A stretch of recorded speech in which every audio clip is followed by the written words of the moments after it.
Well, hello, welcome to Yeah, man. Nice to meet you, bud. nice to meet you too. Module 7 and 8. Okay, I'm sure you know this is an intense module. Um, how long have you been teaching? Oh man, was it 17 years ago Thursday?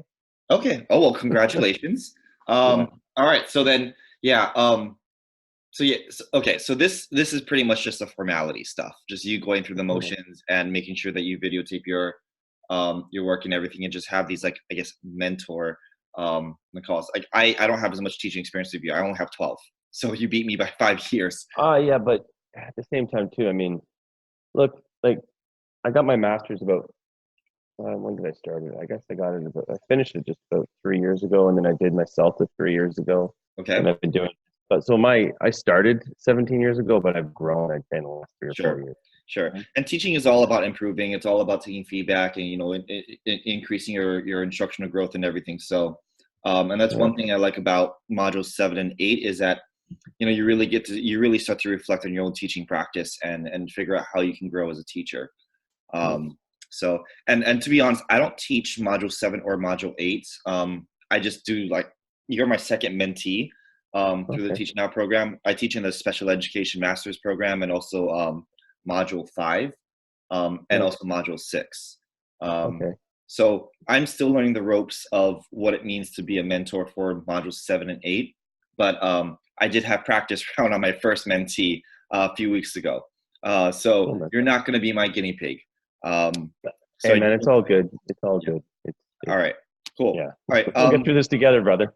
Of course, yeah. So, were there any directions from your instructor for Module 7 on what we need to talk about in this particular video? Yeah, it's going over the classroom expectations and the routines, and then Okay. as well as the learning standards, units, and objectives. Okay. All right. So, why don't we do this? Yeah, so Module 7 is really just the intro to Module 8. So, Yeah. why don't I just pull up what we need to talk about in terms of the standards? Are you familiar with the INTAS standards? Yeah, of course. Yeah. Okay. So, I had to do number 6 personally for my own okay. certification, which is feeling great. Okay. So what I'm going to do now is you probably already seen this, but I am going to share with you my screen, Okay. um, the Teach Now Clinical Practice rubric that is aligned to the INTAS standards. So the INTAS standards are like the gold standard that schools of education use to demonstrate that their teachers are ready and effective in the classroom. So throughout Module For, 8, sorry, go ahead. Sir Brandon, sorry to interrupt, but for this particular one, I know she wanted to talk about particularly just unit standard number 1. That Okay. was, yeah, the Okay. one that we're supposed to address here today. So we can just talk about standard number 1. That's weird because the other instructor for my other mentee was like, go through all of them. All right, that's fine. That's Oh, for us right now. yeah, All right, cool. I don't want to take up too much of your Saturday as well. Um, all I'll right, so try. yeah, learner development. And this is really just, the basis of understanding who your students are. Hmm. And if you look here at the Teach Now rubric, you have 4 different categories of outstanding, proficient, basic, and insufficient. So let's just take a look here. The first one, development, the appropriate instruction and understanding learning. I'll give you a few, why don't I do this? Why don't I give you a few minutes? Just take a look at this, and then we'll just talk about it. Okay. Well, I looked at it already. So Okay. with that said, like All we right, could go just ahead. talk about the first one. Does the candidate use the knowledge of students' growth and development to design and implement developmentally appropriate and challenging learning experience? So I should give you a background. Like I teach UAE students, Hmm. Emirati students, and they're they're nuts, man. Like I work for the Ministry of Education. I'm not working in a private school, so I don't know how aware you are of. I've heard stories. Okay, fair enough. Then you know, as far as if you with a grin. It can be, it's challenging. Let's just put it that way. It is. It is like Bren. I'm dealing with students that don't want to be taught, and Hmm. if they've got to go to the bathroom, they'll just come up right 2 inches from my face and let me know that they've got to go to the bathroom. So, Hmm. kind of what I'm working with. So, I mean, my concern personally is like I'm thinking about doing this, and I don't know if I'm allowed or not, but I'm thinking about just cherry picking maybe about 9 to 12 students Hmm. and taking them and forming a class where I can actually do my job and teach Yeah. and deliver a lesson. And like with that said, like I'm looking to actually move out of here after this school year because Mhm. I'm not teaching, I'm babysitting, Yeah. and No, I I'm hear over you. it personally at this point in my life. Yeah. So I know we should be talking a little bit about learner development, but at the same time too, like I've got to move on and start filming my classes this week, Mhm. and I want to know how you feel about that, and will it be accepted? And Um, I'm okay with it. And Mhm, and and the reason why I'm okay with it, first and foremost, is if no one's gonna know unless they actually watch this recording, us talking about it, right, you know? And your instructor is probably not gonna watch the entire recording of us because they have other people in yeah, your cohort that is, also producing 20, 30-minute videos with their mentors. mhm, Um, Technically, for certification, there is no limit, there is no upper limit or lower limit of how many students you need in these videos. Okay? okay, So long as there is some sort of instruction going on. And I get it. I taught in the Bronx for 12 years. All right. yeah, Kids were the same. They did not want to be there. They did whatever they want. You know, most of them did not graduate high school. right, So I get it. Like, and I'm sure your Emirati kids are much different, probably more money in their pocket. yeah, there is, yeah, Oh yeah, yeah. So I'm okay with you just taking 9, 12 kids, however many kids you need. Even if okay, it was a small group of 4 or 5, I think that's okay. that's Um, awesome.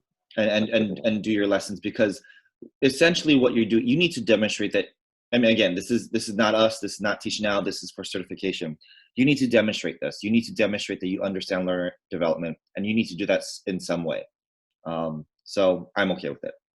Okay, cool. All right. Mhm. So with that said, I've looked at this learn development. I looked at guiding question number one Mhm. and look at outstanding. Take a look at that. It says all of level 3 plus. So level 3, go back to proficient, uses instructional strategies that are developmentally appropriate for students based on their strengths, interests, needs, and understands Mhm.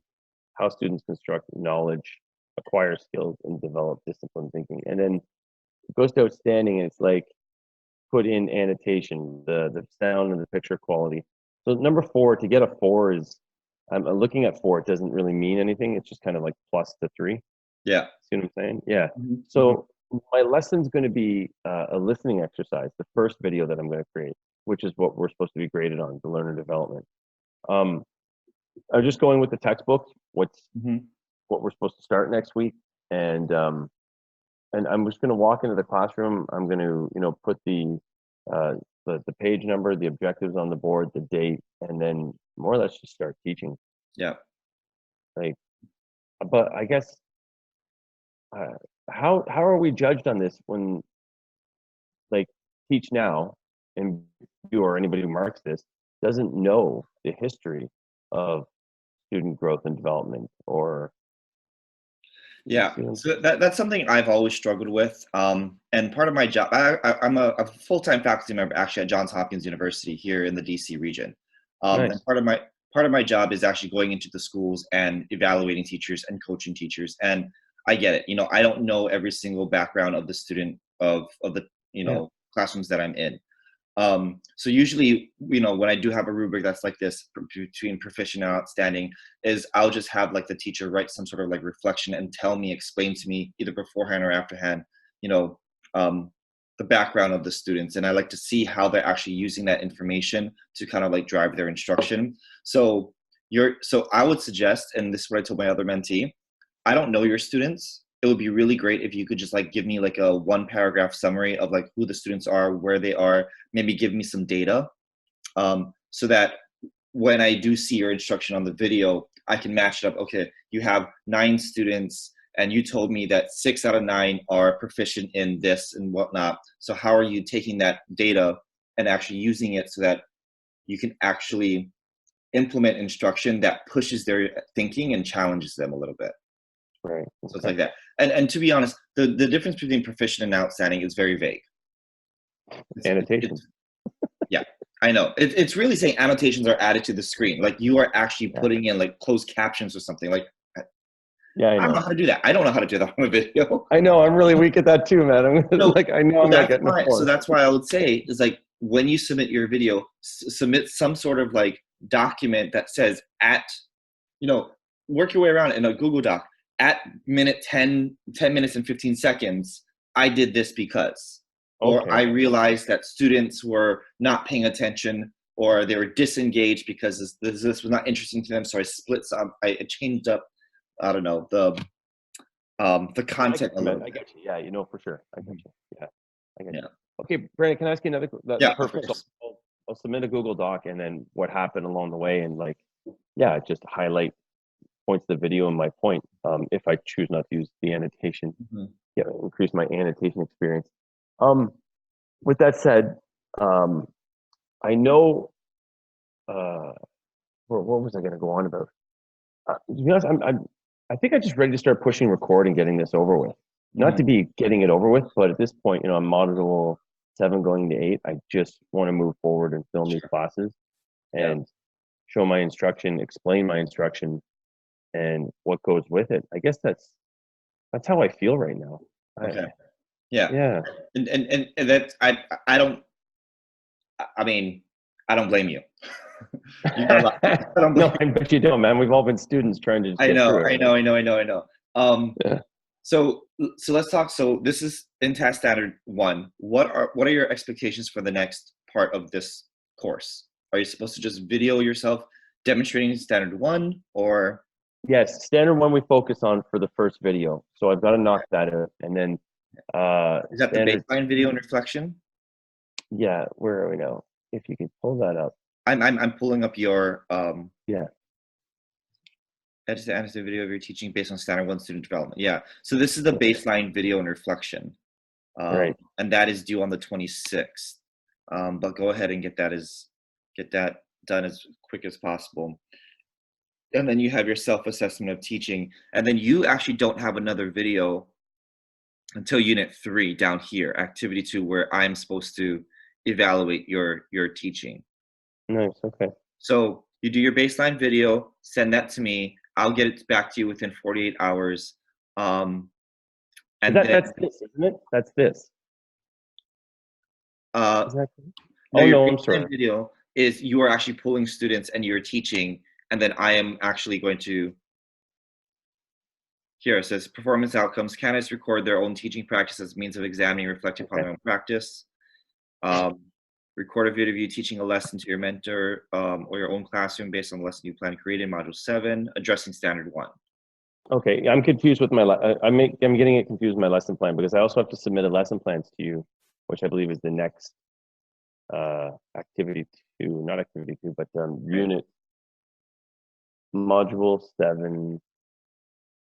Module 7, Unit 2, Activity 1. I believe that's what it is. I have to submit a lesson plan to you. Because I think what it is, yeah, you're supposed to submit the lesson plan to me. I give you feedback. You implement that lesson plan, video record it, send it to me, and that's activity 1 of unit 1 for module 8. That's right. Okay. Okay. And then 2 weeks after that, you submit, let's see here. 2 weeks after that, you pretty much do the same thing. Send me a lesson plan, give you feedback. And now it's for standards 1, 2, and 3. Okay. Okay, so if we look here, this is unit 3. Yeah, detailed lesson plan view 1, 2, and 3. Video record it, annotate it, read a reflection, and then I look at it, and then I do a mentor evaluation here. I apologize. I know where my confusion came in. That this is another video of what we're doing right now. Another video. Yeah, so that's where. Yeah. So don't worry about it. You'll get through it. I'll make sure you get through it. And if we